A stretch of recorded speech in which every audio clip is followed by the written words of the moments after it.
Does the microphone actually pick that up? Boy, oh boy, welcome to Coffee Break Tennis, the most talked about, most exciting, and fastest growing tennis talk show in the world. I gotta look over there and make sure I'm not too loud. I got this brand new spanking microphone right here. It's gonna take a little adjustment. Today's show, we're gonna talk about the defining characteristics of tennis in 2017. Basically, we're gonna say, what will people remember 10 years from today about 2017? Let's get into it.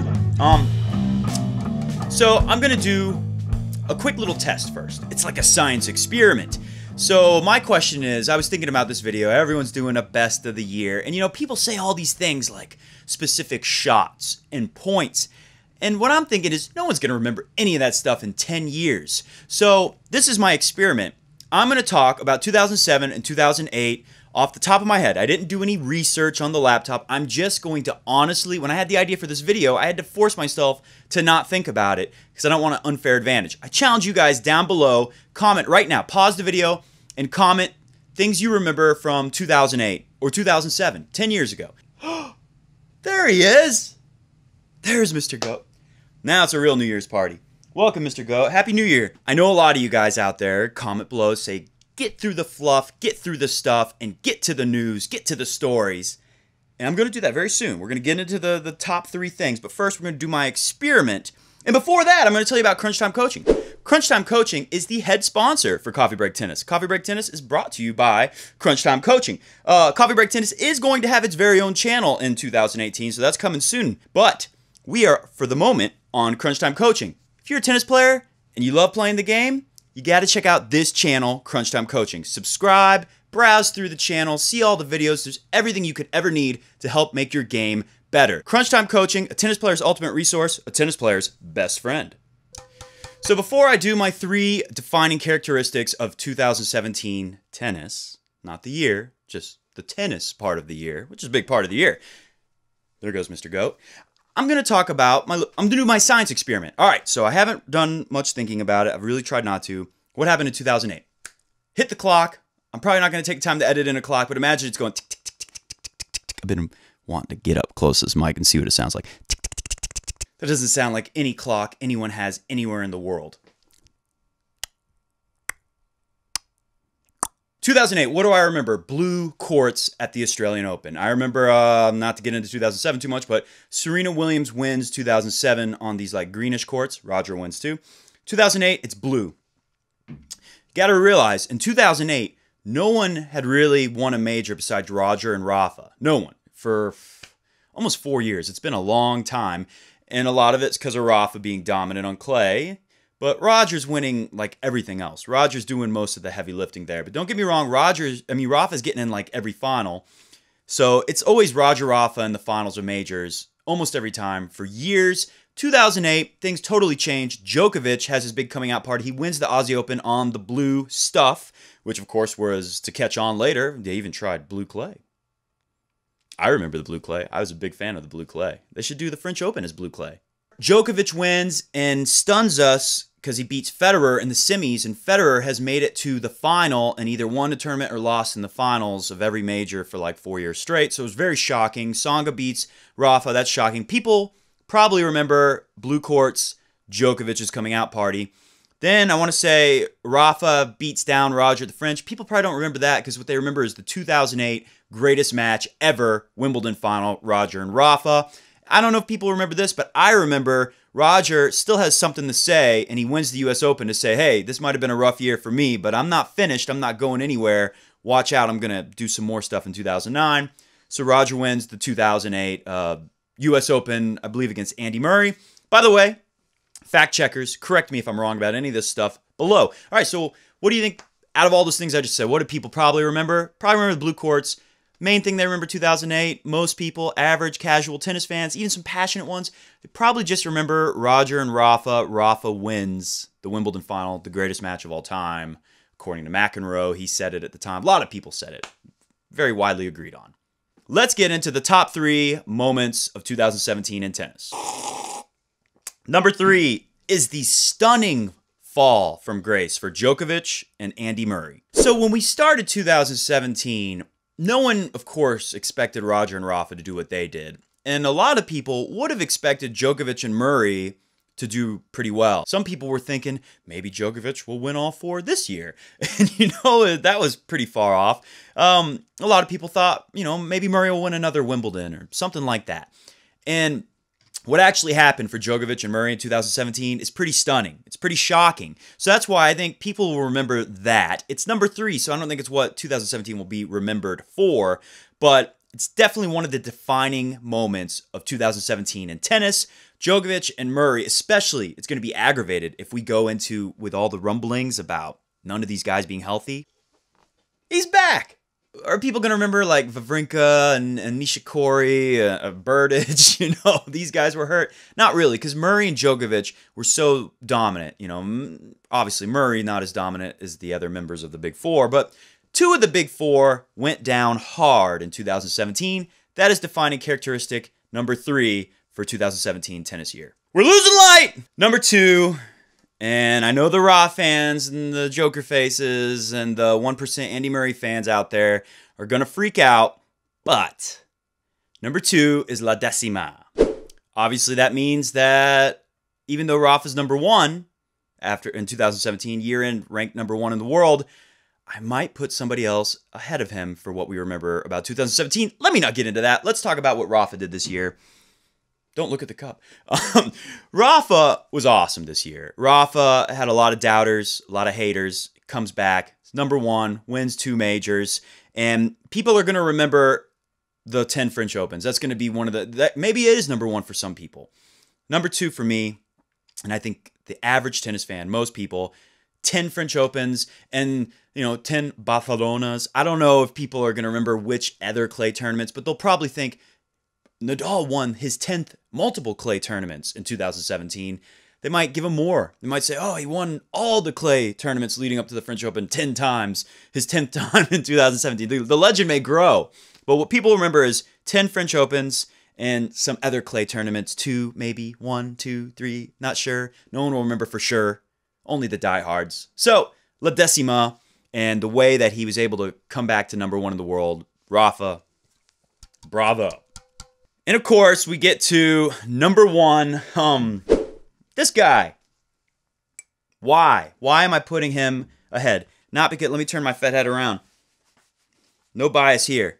Not because I'm a fanboy. I know some people, I never even knew what fanboy meant until I started doing this show. And it doesn't happen often, but I've been called a fanboy by some probably Raw fan fanboys or Joker face fanboys or Andy Murray 1% fanboys down below in the comments section. And I'm not a fanboy. I love Roger Federer. Most people do. I hate to break it to you guys out there if you're critical of me liking Roger. Because I can be unbiased and still love Roger. I can do this show. Most of the time I am unbiased. But bad news for you guys is the majority of tennis fans prefer Federer. There's no way around it. It's that simple. So let's talk about why does Roger get the number 1 defining memories, characteristics of 2017 tennis year. Why will people remember Roger over what Rafa's accomplishments were 10 years from now? And they may be equal, they may be less, but I think people are going to remember how Roger, he takes a 6-month break off. Look at Djokovic and Murray right now, and Wawrinka, Nishikori too. I've heard rumblings about them. No one's sure that they're healthy. A lot of nervous stuff happening in the Djokovic camp, the Murray camp, the Rafa camp too, but he did great, so we're not going to go there. Most people, when you hear about these 6-month breaks, you think like, that's the end. Everyone thought that Federer was toast when he announced. I was like the only person in the world who immediately said, oh, I know about Pierre Paganini and all the great work that Roger does with him to stay in great shape and never have injuries throughout his entire career. And if he's going to spend 6 months working with Pierre Paganini to get ready, he's going to come back. He's going to play a light schedule. I didn't think he would skip the French Open, but I knew he'd barely play the clay season. He's going to design his schedule to win Wimbledon. He came so close to beating Milos Raonic in 2016 at Wimbledon in the semifinals. And if he would have won, he might have won Wimbledon. He might have done it, last year, 2016. But the point was, I saw how close he got, and I knew that he just had the knee worked on, and he wasn't 100% body-wise. So I thought, man, if Roger takes half a year off to get in perfect shape, he's going to come out and he's going to be able to play at least for 2 weeks of Wimbledon like he's 25 years old again. You know, I think a lot of people thought Roger was going to come back and basically say, this is my last go, and I hope I do okay, and it's not embarrassing, and then I'm going to retire. And of course, that didn't happen. So that's why I think he was like an underdog, you know, arguably the greatest tennis player of all time, became an underdog, came to the Aussie Open, wins it, sets a record. Fact checkers out there, anyone who's always fact checking me when I get things wrong, comment below if I'm wrong, but I think it was something like the last time someone beat that many top 10 players en route to winning a major was like in the 80s. Mats Wilander, I think. Fact checkers, let me know. Anyways, it was a long time. It was like 30 years or something. So Roger beats all these top 10 players in a row in 5-setters when everyone would say, oh, Roger's too old. His body's not as healthy anymore. There's no way he's going to beat all these top 10 talents in 5-set matches and then beat his #1 nemesis, Rafa Nadal, in a 5-setter final. Find the clip. I'm going to find the clip and I'm going to put it on. Watch this clip. This is what I said. My man right here on my shirt. I think Federer is going to win this. Maybe us Federer fans will have to wear 4 Federer hats all at the same time to rally our man to the victory. Even if us Federer fans have to wear 3 signature Roger Federer tennis rackets around our neck as a necklace and 4 Roger Federer hats at the same time, we're going to do whatever it takes. That's why my prediction is Roger Federer wins in 5 sets. So you see that clip? I'm the only person, or one of the very few in the world, who was guessing the night before that match that Roger is going to win in 5 sets over Rafa, because I just knew there was no way. This is like a near-death experience. I thought there was no way Roger is going to come this close to like retiring, tennis career death. You know, it's like a life or death experience. You know, a near-death experience. You come back, it's like, oh, my life flashed before my eyes, and now I'm going to show love and kindness to the world because I'm so happy to be here. It's like that for Roger. He came this close to thinking, I might have to retire. I might not get another chance to beat Rafa in a final of a major. So there was no way Roger, I just knew, there's no way he was going to lose that match, because one of my Fed theorems is that he kind of has choked at times. I'll admit it, I'm a big Fed fan, and I think Roger has gotten a little choky against Rafa, and that can explain their head-to-head at Grand Slams. Roger felt so confident against everyone except Rafa. So I think Roger said, like, I got a second chance at my tennis life. I'm in the final of the Aussie Open. No way Roger's going to lose to Rafa. He's going to pull the trigger on that backhand and go for it, baby. So that's it. Will they remember Roger's Wimbledon?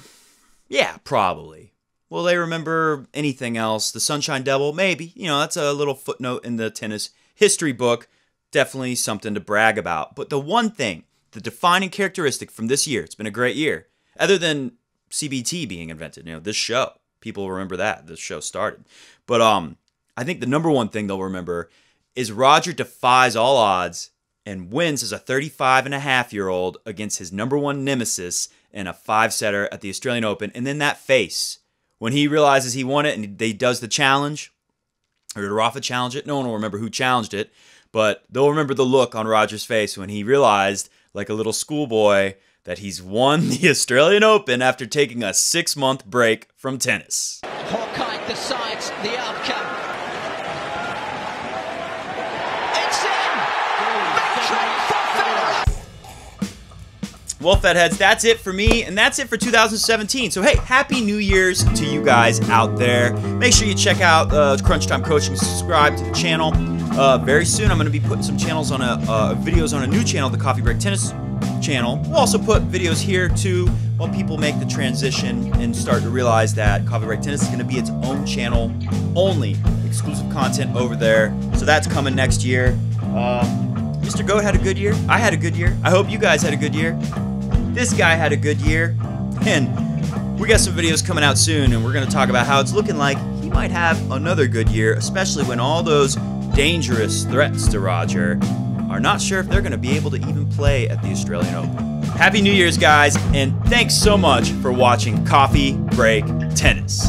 See you next year.